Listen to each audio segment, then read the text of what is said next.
शिक्षिका सुनीता मैडम तथा प्यारे बच्चों, आज 3 जनवरी अर्थात सावित्रीबाई फुले का जन्म दिवस। सावित्रीबाई फुले का जन्म महाराष्ट्र के खंडाला में हुआ था। महाराष्ट्र के खंडाला का नाम तुम लोगों ने सुना होगा। वहाँ पर इनका जन्म हुआ था। इनके पिताजी का नाम खंडोजी तथा माताजी का नाम लक्ष्मीबाई था।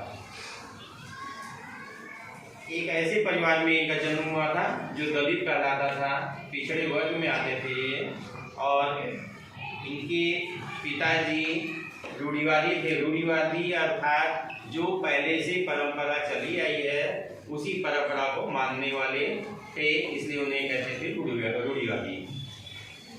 पहले लड़कियों को पढ़ाया नहीं जाता था, घर नहीं रखा जाता था, इसलिए इनके पिताजी सावित्रीबाई फुले को पढ़ने नहीं भेजते थे और उस समय लड़कियों को पढ़ाया भी नहीं जाता था।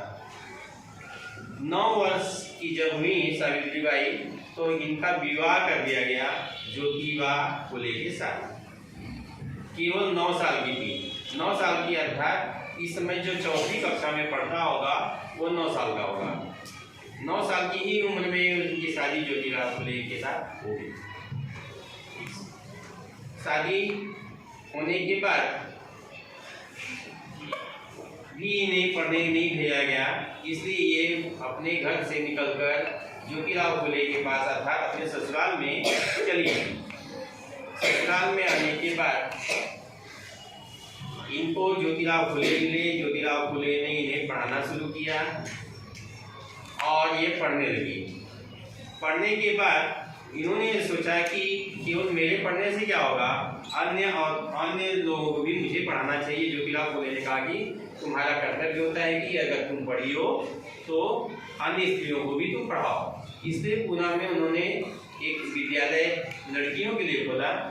लड़कियां वहाँ पे आती थी पढ़ने के लिए, लेकिन जब ये सावित्रीबाई पत्थर से इसलिए मारते थे कि लड़कियों को पढ़ाया नहीं जाता और तुम पढ़ाने जा रही हो। पत्थर तो ठीक ही था। पत्थर की चोट खाने के बावजूद भी वो विद्यालय जाती थी। उस पर भी लोगों का मन नहीं भरा तो लोगों ने गोबर फेंकना चालू कर दिया। गोबर फेंकने से उनकी साड़ियाँ गंदी हो जाती थी। लोग चाहते थे कि अगर ऐसा किया जाएगा तो ये छोड़ देंगी पढ़ाना, लेकिन सावित्रीबाई फुले ने ठान लिया था कि मुझे समाज को पढ़ाना है, एक नई शिक्षा देनी है। इसलिए वो एक साड़ी अलग से लेके जाती थी, अपने साथ एक साड़ी लेके जाती थी।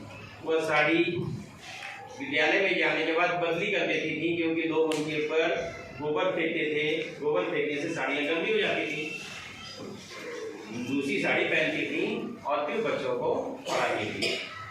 इन्होंने काफ़ी कार्य किया। उस समय की रूढ़िवादी को खत्म करने का प्रयत्न किया।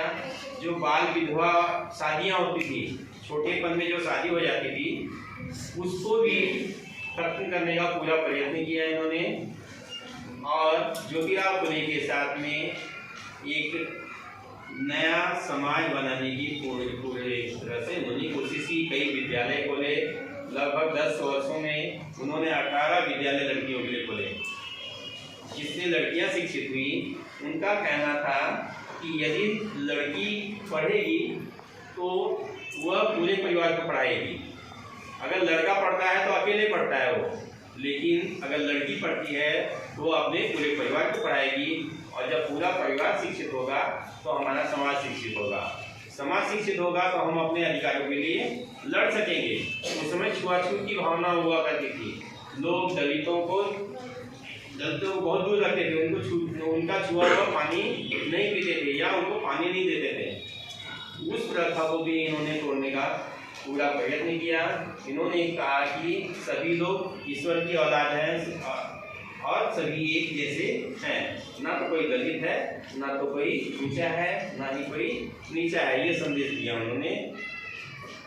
एक बार प्लेग की बीमारी फैली। तुम लोगों ने देखा कि पिछले साल 2 साल में लोग जब बाहर निकलते तो एक दूसरे से वह फैलती थी और जल्दी मृत्यु हो रही थी। इसलिए उन लोगों को विद्यालय में छुट्टी दे दी गई थी, घर में रहने के लिए कहा जाता था और मुंह पर मास्क लगाने के लिए कहा जाता था।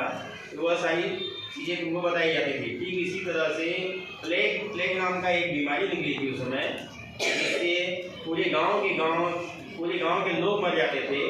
उस परिस्थिति में सावित्रीबाई लोगों की जा की मदद करती थी। वे इसलिए नहीं डरती थी कि वे कहीं उस बीमारी से प्रभावित होंगी और उनकी मृत्यु हो जाएगी, लेकिन इस पर भी उन्होंने मात किया, बहुत लोगों की सेवा की, प्लेग से कई लोगों को उन्होंने बचाया। लेकिन दुर्भाग्य ये था कि होने के बाद उनकी जीवन लीला समाप्त हुई 10 मार्च 1897 को। वे इस पृथ्वी को, अपने लोग को छोड़कर सदा सदा के लिए चली गई। लेकिन लोगों को उन्होंने यह संदेश दिया कि शिक्षा की ज्योति हर जगह फैलानी चाहिए, और आज जो स्त्रियां आगे बढ़ रही हैं वे उन्हीं की देन है, अर्थात अपने भारत की सबसे पहली शिक्षिका थी सावित्रीबाई फुले।